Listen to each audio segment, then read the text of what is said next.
Hey, ¿qué tal, muchachos? Bueno, la séptima clase, pues, de nuestro trabajo de investigación va a ser cómo redactar las hipótesis del trabajo de investigación. Ok. Entonces, después de haber, pues, después de ya tener el tema de investigación, el planteamiento del problema, los objetivos generales, los objetivos específicos, las preguntas, sí, de la investigación y el marco teórico, y haber leído también lo que es el marco teórico. Obviamente, si hemos elegido un marco teórico, entonces hemos leído la información que hemos puesto en nuestro marco teórico. Entonces, como que ya tenemos un poco de conocimiento de qué estamos hablando, o sea, de qué estamos investigando, qué es lo que queremos hacer. Entonces, tenemos todas aquellas etapas ya realizadas y ha llegado el momento, con el conocimiento previo que tenemos, de poder dar respuestas, pero estas respuestas, fíjense bien, a nuestra pregunta de investigación va a depender también de nuestros objetivos generales y específicos, y van a ser respuestas hipotéticas, o sea, las hipótesis. ¿Pero qué son las hipótesis? Bueno, mira, las hipótesis vendrían a ser como las posibles respuestas al problema o adelantarnos con respuesta al problema. Y bueno, acá tenemos que teóricamente, según la guía metodológica de investigación que nosotros utilizamos, que es de Sampieri, eh, dice lo siguiente: son las guías de una investigación o del estudio. Las hipótesis indican lo que tratamos de probar y se definen como explicaciones tentativas del fenómeno investigado. Se derivan de la teoría existente y deben formularse a manera de proposiciones. Ok, fíjate bien, se derivan de la teoría existente. Quiere decir de que todas aquellas etapas que ya mencionamos y ya que ya tenemos hechas nos van a servir para poder tener el conocimiento necesario y poder dar una respuesta. Por ejemplo, si a mí me preguntan algo del cual tengo conocimiento, voy a dar una posible respuesta, pero no estoy seguro. Me preguntan algo y yo respondo, pero no estoy seguro, entonces yo estoy dando una hipótesis y respondo porque tengo nociones del conocimiento. Ok. De hecho, son respuestas provisionales a las preguntas de investigación. Cabe señalar que en nuestra vida cotidiana constantemente elaboramos hipótesis acerca de muchas cosas y luego indagamos su veracidad. Por ejemplo, si establecemos una pregunta de investigación, ¿le gustaría a Paola? Ok, ese es un ejemplo. Y una hipótesis puede ser este: ¿le resulta atractivo a Paola? ¿Sí? Te estoy aseverando, estoy proponiendo una respuesta.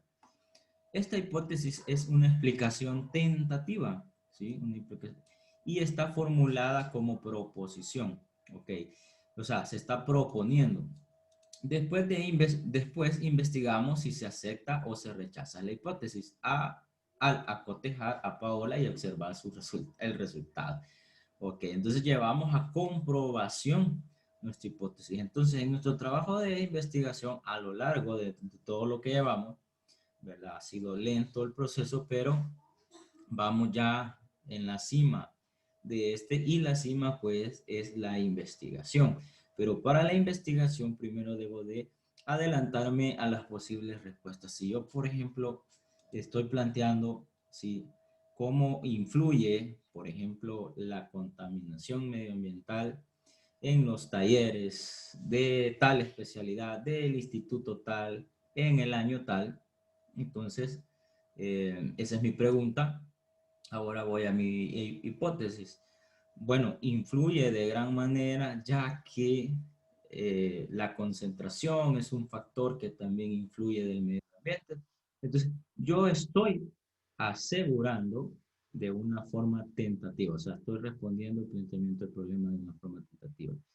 Ok, en toda investigación vamos a hacer hipótesis o se va a plantear hipótesis. La respuesta es que no. Hemos estado viendo algunos modelos de tesis de algunas universidades. Si se recuerdan, hemos enviado unos modelos pero esas no tienen hipótesis.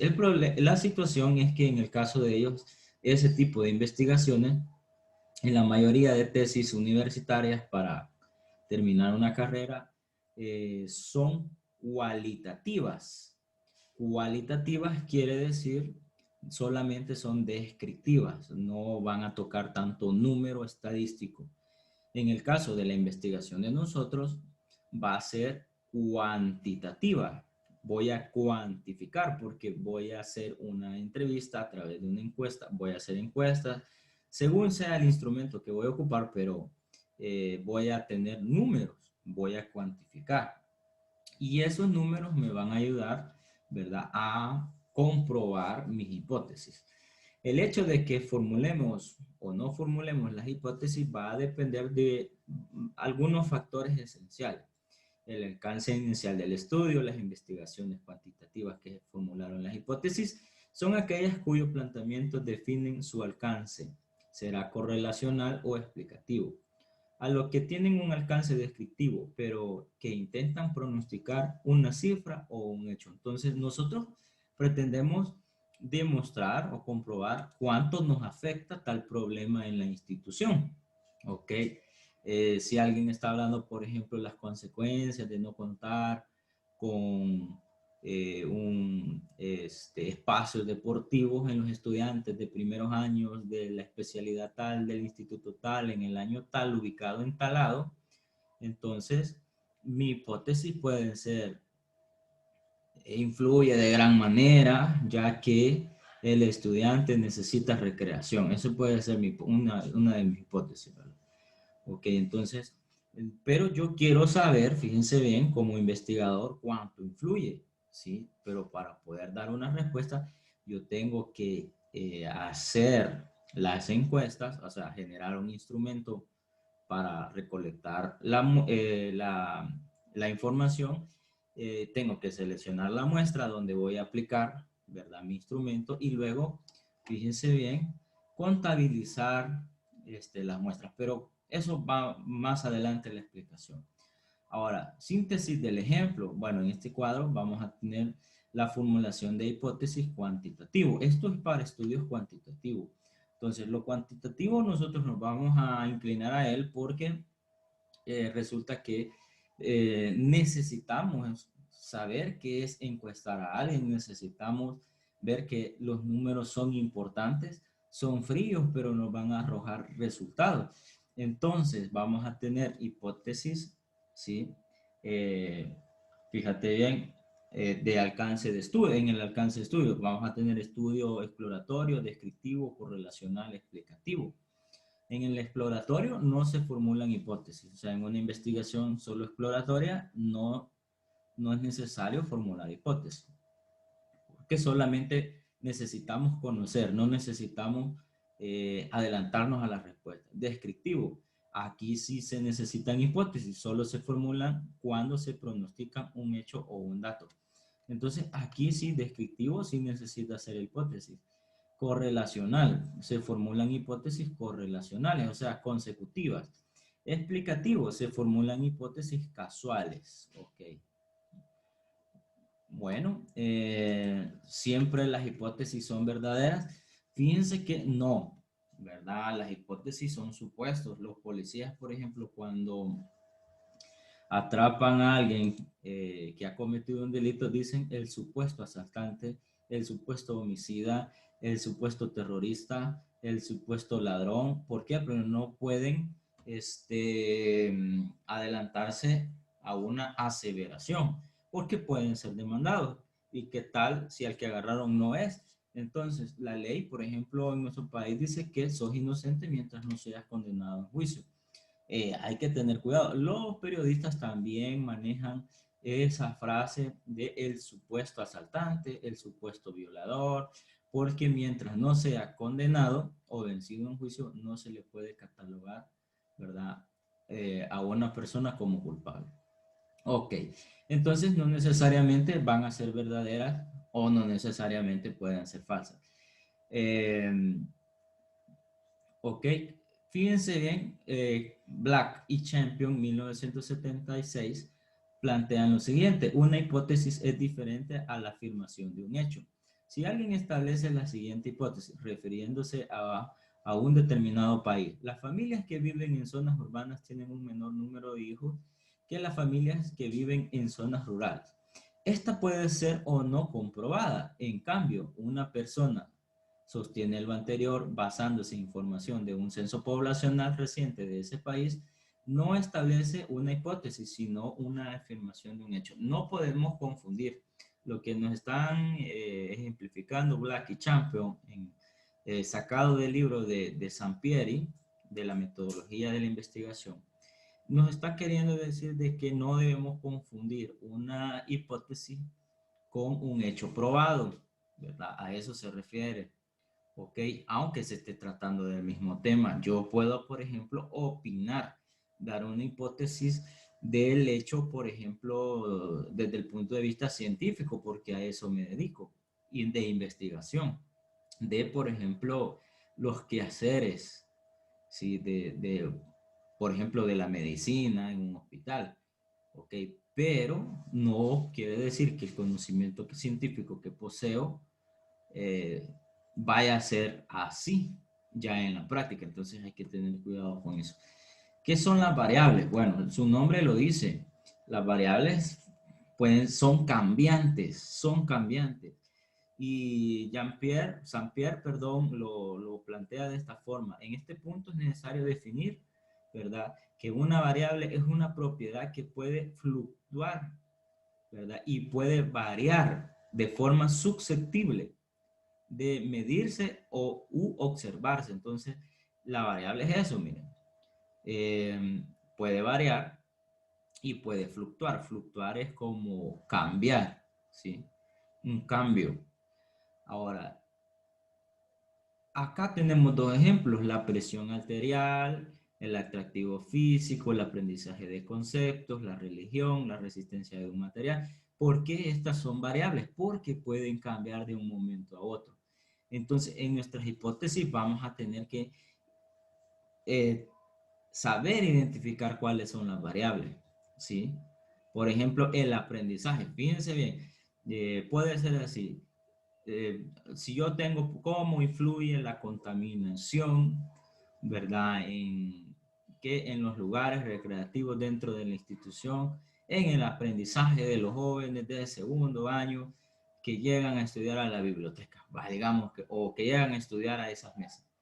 Ok, mi variable en ese planteamiento del problema todavía no. Ahora, mi variable va a estar en la hipótesis. Mi hipótesis es: influye de gran manera, ya que el aprendizaje de los muchachos se ve, o de los jóvenes de tal sección, se ve reducido por la falta de concentración. Ok, ¿a dónde está mi variable? Ahí está, en el aprendizaje. Ok, entonces acá te dejo, si en la clase, cierta cantidad de ejemplos, y de igual manera hay un video que es muy bonito, muy explicativo, ¿verdad?, que da más ejemplos. Ahora, ¿qué tipos de hipótesis se pueden establecer? Bueno, podemos establecer 4 tipos, ¿ya? Hipótesis de investigación, hipótesis nula, hipótesis alternativa, hipótesis estadística. A nosotros nos va a interesar en estos momentos solamente 3. La estadística sí, pero nos vamos a centrar en las 3. Las hipótesis de investigación, las nulas y las alternativas. Ok, las hipótesis de investigación pueden ser, por ejemplo, descriptivas. Estas nos van a dar un valor o un dato pronosticado.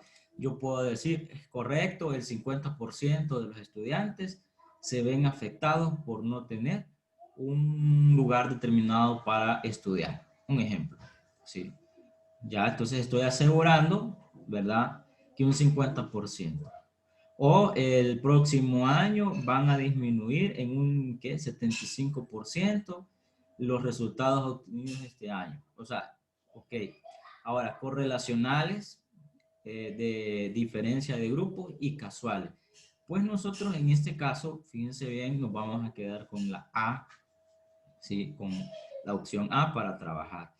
Ahora, y nos va a interesar, fíjense bien, de las 3 diversas formas de clasificar hipótesis, nos vamos a quedar con la investigativa, descriptiva, ya dijimos la opción A, y luego nos vamos a quedar con las hipótesis nulas y alternativas. Entonces yo voy a redactar para mi planteamiento del problema una hipótesis investigativa, ¿sí? Ok, no necesariamente yo tengo que dar un dato numérico ahí, pero tengo que dar un, sí, ¿verdad?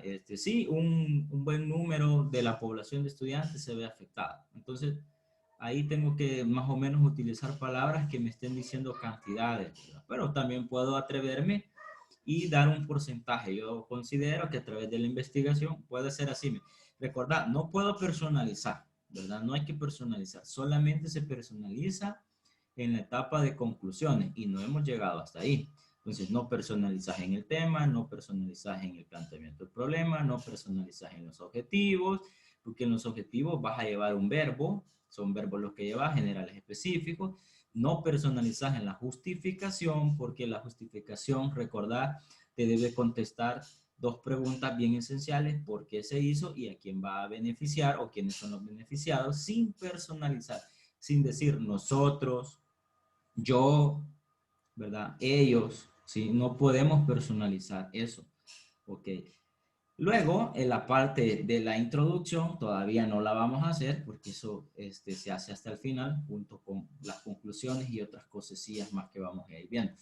Ok, el índice, por ejemplo. Pero ahorita regresando a las hipótesis, este, las hipótesis van a depender, ¿verdad? Esta hipótesis de investigación que responde directamente el planteamiento del problema.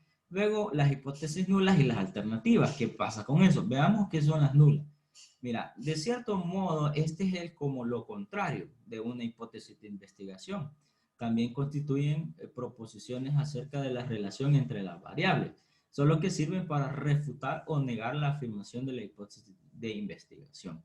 Ok, un ejemplo aquí, mira, los adolescentes atribuyen más importancia a lo atractivo físico en sus relaciones de pareja que las adolescentes. La hipótesis nula sería esta, mira. Los adolescentes no le atribuyen más importancia al atractivo físico en sus relaciones de pareja que las adolescentes. ¿Qué es lo que está cambiando? Solamente estamos cambiando la negatividad de la hipótesis. A esa negatividad le vamos a llamar hipótesis nula, nula. Ahora, ¿qué son las hipótesis alternativas para ir terminando la explicación? Bueno, son, fíjate bien, como su nombre lo indica, son alternas, ¿verdad? Y fíjate bien, ofrecen una descripción o explicación distintas a las que se proponen. Si la hipótesis de investigación establece esta silla es roja, ¿sí? La nula afirmará esta silla no es roja y podrán formularse una o más hipótesis alternativas. Esta silla es azul, esta silla es verde, esta silla es amarilla. Entonces, las alternativas que vos le das a las hipótesis nulas. Repito, si la hipótesis de investigación es que la silla es roja, entonces la nula va a decir que es azul. Y las alternativas a la nula serían que es celeste, que es verde, que es amarilla, etc. Entonces serían más alternativas de la nula, ¿verdad? En pocas palabras. Bueno, muchachos, recordad que me vas a enviar copiada la clase donde suba este material y luego va a haber otro enlace de otro espacio, ¿verdad? Otro tablón dentro del tablón donde me vas a enviar las hipótesis de tu trabajo. ¿Ok? Muchas gracias.